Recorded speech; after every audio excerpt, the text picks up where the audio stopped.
શ્રી ગુરુદેવ દત્ત. આમ તો હું રાશિઓ પર કોઈ ભવિષ્યવાણી કરતો નથી.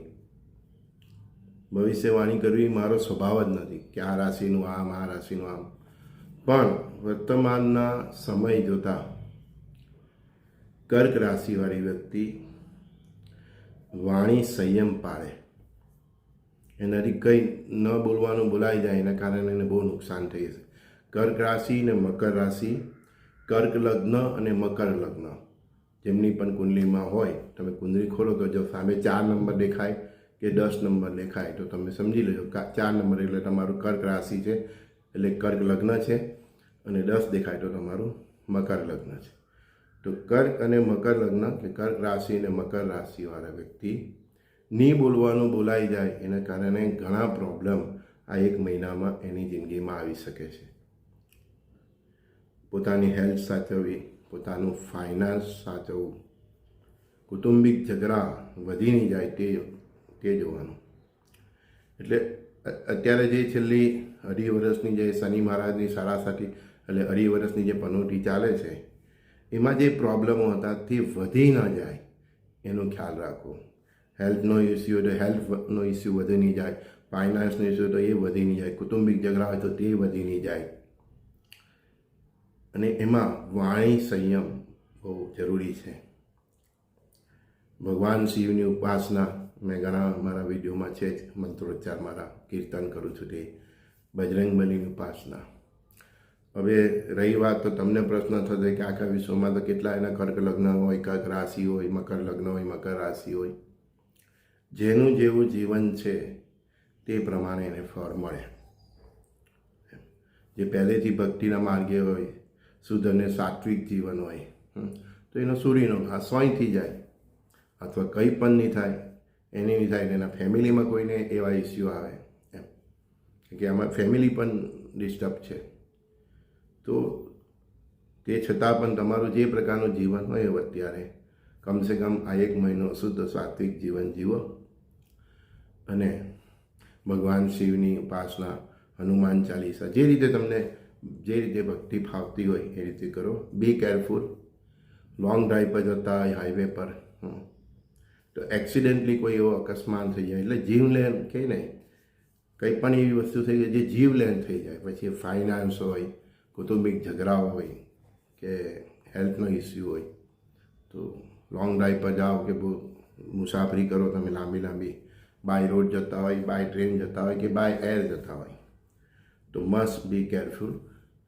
અને કર્ક રાશિ ડિસ્ટર્બ છે, એટલે મને એવું દેખાય છે કે આ મહિનામાં, એટલે કે 13 ફેબ્રુઆરીથી 15-16 માર્ચ સુધીમાં કશે ને કશે જળને લઈને જળ તત્વ એક્ટિવ થતું તમને દેખાય. એટલે કશે જળ પ્રલય કે જળને લગતા જો કોઈ પણ સંકટો હોય એ પણ આપણે આ 1 મહિનામાં જોઈ શકીએ છીએ. પાણીની પાસે ન જવું, દરિયા કિનારે ન જવું, પાણીની ઉપર ન જવું, આ બધા અમુક કોમન ફેક્ટર છે જે આ મસ્ટ બી. હવે જે આજથી એક્ટિવ થાય છે, એકચ્યુઅલી હવે તો આ 6 મહિના 8 મહિનાની ઇફેક્ટ એકદમ અતિ રહેવાની છે. અને સૌથી વધારે હવે આપણે આ જે કાળ છે એમાં જળ પ્રલય જોવાના છે, તો તેનું કાઉન્ટડાઉન 13 ફેબ્રુઆરી લગભગ એટલે આજથી જ શરૂ થઈ જાય છે એમ સમજજો. એટલે એમાં પાછું જેની જળ તત્વની રાશિ છે, અને કર્ક રાશિ છે, કર્ક લગ્ન છે, મકર લગ્ન છે, મકર રાશિ છે, એ લોકો પાણીથી પણ દૂર રહે. સડનલી કોઈ ઘરમાં કોઈ વીજ ઉપકરણ હોય તો હાથ ભીના હોય તો છેડવું નહીં. એટલે સડનલી કંઈ પણ ઘટના ઘટી શકે છે, પણ એવું નથી કે આ વસ્તુ બધાની સાથે થાય. જેનું જીવન સારું છે, શુદ્ધ સાત્વિક જીવન છે, માંસ મદિરાથી દૂર રહે છે, જેનું ચરિત્ર સારું છે, એને 100% અસર નહીં થાય, પણ 10% થાય કે 5% થાય. છેલ્લે કંઈ જો એના કુટુંબમાં કોઈને કારણે પણ કંઈ ને કંઈ એને જોવાનું આવે. આ મહિનો જ એવો છે કે કંઈ ને કંઈ તમને જોવાનું આવી શકે છે. થોડું સાવધ રહેવું અને ભક્તિ કરો. એમ પણ માર્ચ મહિનો જ, એટલે ફેબ્રુઆરીથી શરૂઆત થઈ ગયેલી છે, પણ માર્ચ, એપ્રિલ ને મે સૌથી ટિપિકલ આ 2025ના છે. અને પછી તો જૂનથી પાછું નવેમ્બર સુધીનો એક કાળ એવો છે કે આપણે બધાએ બહુ સાવચેતી રાખવાની. ભારતમાં તો મિલિટરી કે પોલીસ એક્ટિવ થઈ જાય એવા સમય છે. પણ અત્યારે આ સમય બેઝિકલી કર્ક રાશિ ને મકર રાશિ, કર્ક લગ્ન અને મકર લગ્નવાળી વ્યક્તિ થોડી કાળજી રાખે. અને કમસે કમ મારી ઈચ્છા એવી છે, ભલે તમે તમારું જીવન છે જે રીતે જીવતા હોય, મારી ઈચ્છા એક મિત્ર તરીકે, એક તમારા સખા તરીકે એવી છે કે આ 1 મહિનો અથવા આવનારા જે 2-4 મહિના, 6 મહિના તમે શુદ્ધ સાત્વિક જીવન જીવો અને ભગવાનના ચરણ પકડી લો. કર્ક રાશિ, મકર રાશિ સિવાયના સર્વ રાશિઓને પણ કહેવું છું કે શુદ્ધ સાત્વિક જીવન જીવો, ભગવાનના ચરણ પકડી લો.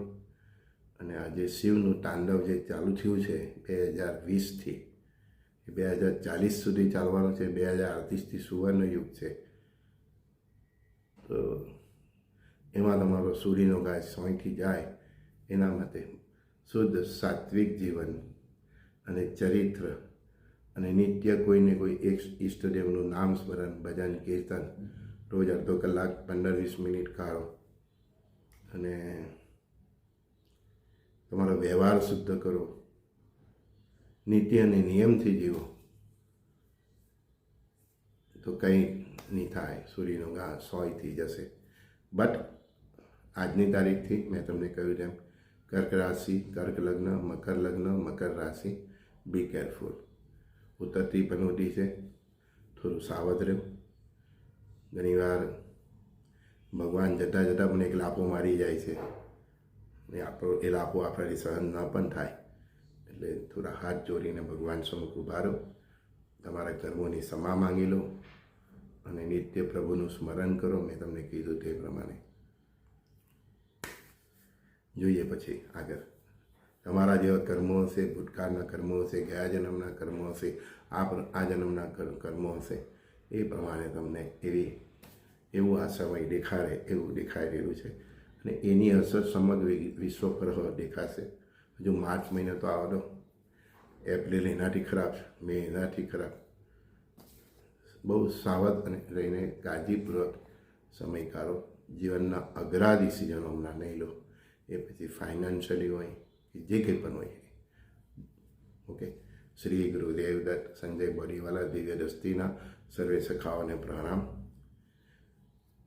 જેમને મારી સાથે સંવાદ કરવો હોય તો વોટ્સઅપ મેસેજ કરી શકે છે 7405323000 7405323000.